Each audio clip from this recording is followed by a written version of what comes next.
Welcome back, ladies and gentlemen, to more Super Ghouls Ghosts. Here on the HeavenBase channel, we've arrived at the Frozen Chill. Our next level. This is the Deep Chill, and we were here in the ice forest. Well, technically we're here in the ice forest. So yeah, this is the Deep Chill. We went through fireplace. It makes more sense technically if you want to be real sure that the demons would be surrounded in ice. It makes a lot of sense, really, since basically the deepest part of hell, traditionally in Christian terms, or if you like listen to, I don't know, what was it, the Dante's Inferno, was the deepest part of hell, which is the lowest part as well, was so cold it was hidden. It was only held by the real betrayers, aka the ones that are real despicable in the eyes of the devil, which includes Judas,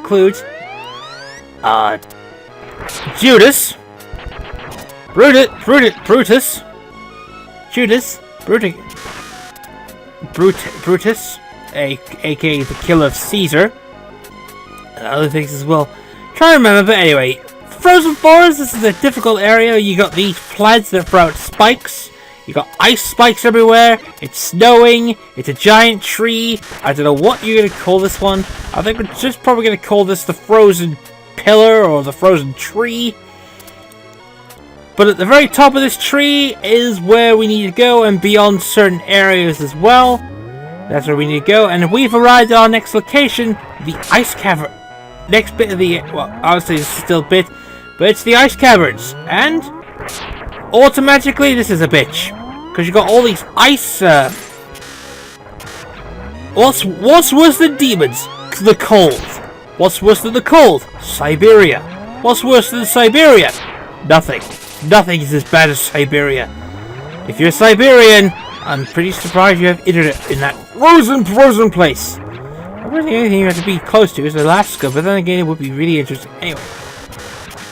These enemies are hard, but if you use the capability of the lightning, I'm just looking at the term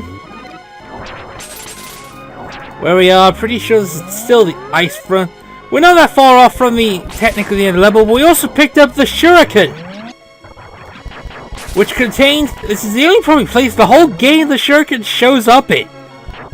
So it's got a cool little. It's a shuriken. I don't know why would you have a shuriken in a freaking Arthurian level, but we already have your traditional weapons, and we have red hammers again. You dicks! And yeah, you can easily see where this bit's gonna be annoying because he throws out those mini demons. Oh boy! Should kill him by now.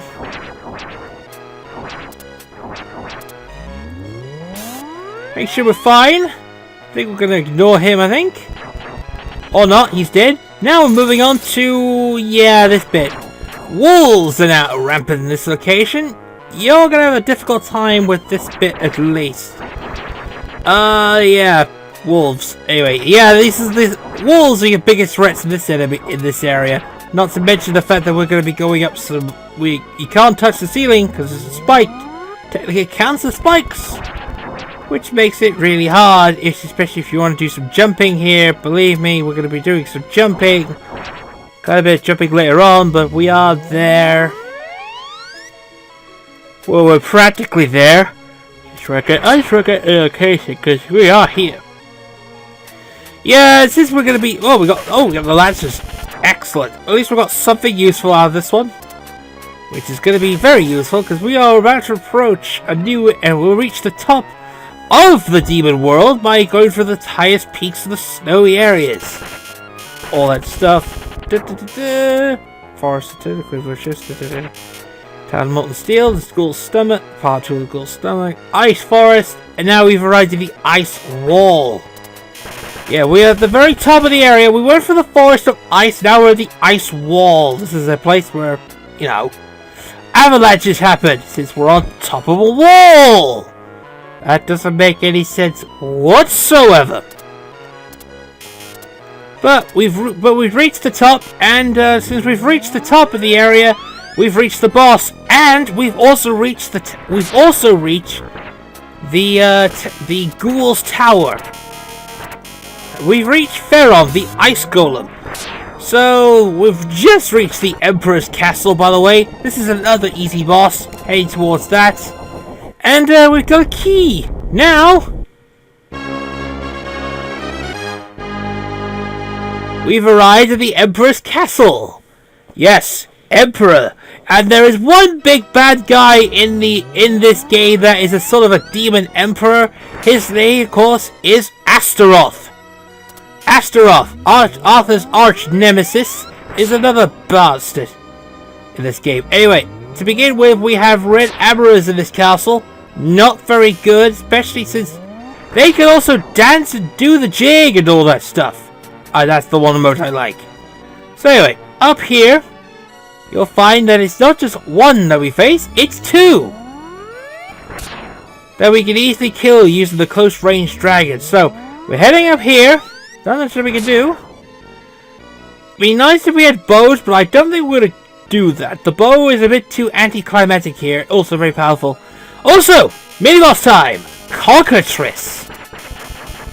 Not much, but it's a cockatrice head. At least at this point, we actually got to the point where we can actually defeat the foes of all the enemies here. And right here is another red amber ace thingy. And kind of easy when you have that one. You also got the ghouls. Every obstacle in the game now opposes your rise up to the top, as it were. Which is kind of a more interesting trip, since it's really... We actually got to the castle really quickly than I thought it would. You know, I didn't think this game was easier than I thought it was, but apparently so. We've reached the top, and we've effectively arrived at our boss. This character here is Astaroth. He has been an enemy of Arthur since the very beginning. He was the first boss in the original Castlevania LP, the Castlevania game for the Nintendo, years and years ago, where he kidnapped a fair Princess Prin for her own ambitions. But things did change, however, in the sequel, and that was really quick. I didn't think Astaroth would die so easily.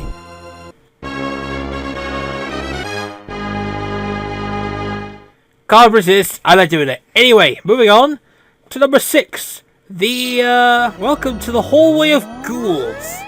This is where all the bosses that appeared in the previous levels show up and basically be dicks. Not the worm. We're not going to expect to see the worm, but we are expected to see everything. And by the way, sometimes the ring is on your side, the ring is not on your side. It's an easy climb getting to the tower, which you probably may have heard, but it's also going to be a real bitch to climb back out of, because, you know, those cockatrice heads can be dicks. Can be real dicks. You have to be really good with placements, that's all. All you just have to do is just at the time everything and make sure things are good, and we're good. And so let's keep going with this one. As we're head back towards here. Kill the jester. Jump up. Another red armorer. That was a real close one. I thought I was going to lose the armor, to be honest. And bow again. What is up with this in the bow? I've already got the best weapon in mind, which is of course that freaking lancer. That dagger lancer thing. Anyway. We have 2 cockatrices to kill. We're going to do that before we unlock the final battle.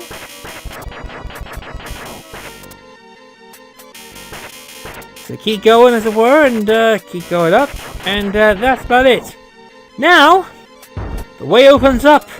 Up the staircase, up the wall, and onto the final path. Fucking ghosts. The ghosts are the final obstacle in this game. The ghosts on level 2 are your final obstacles. And god damn it, why in the fuck did they put these out? If you make one mistake, you lose your armor. You're gonna have a very huge disadvantage when it comes to fighting things again. We need to be more considerate in our path, because we gotta defeat the demons after all. We gotta defeat we gotta defeat freaking the one who kidnapped our Princess Prin, Sardius. Or Samael. Anyway, Astaroth again. Same as before, except he's a little more, you know, devious in his thing. Keep using that one, keep going. He's actually a lot easier than the last time because he doesn't last very long. His attacks are basic.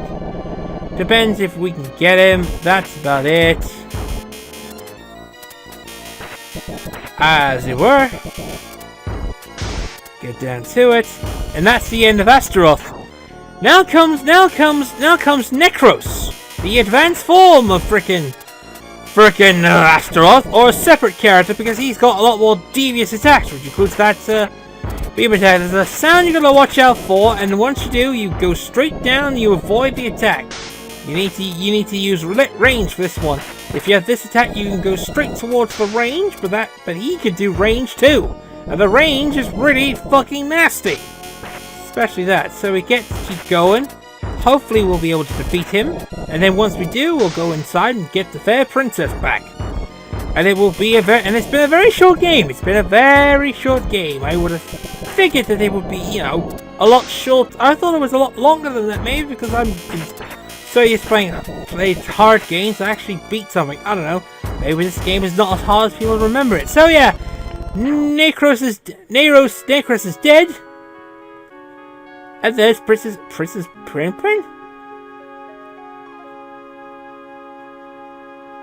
So she's so glad for us to help her, but not even you can defeat that fiend Sardis. It's Samael actually, without the goddess bracelet. Oh, don't tell me we gotta do all that again.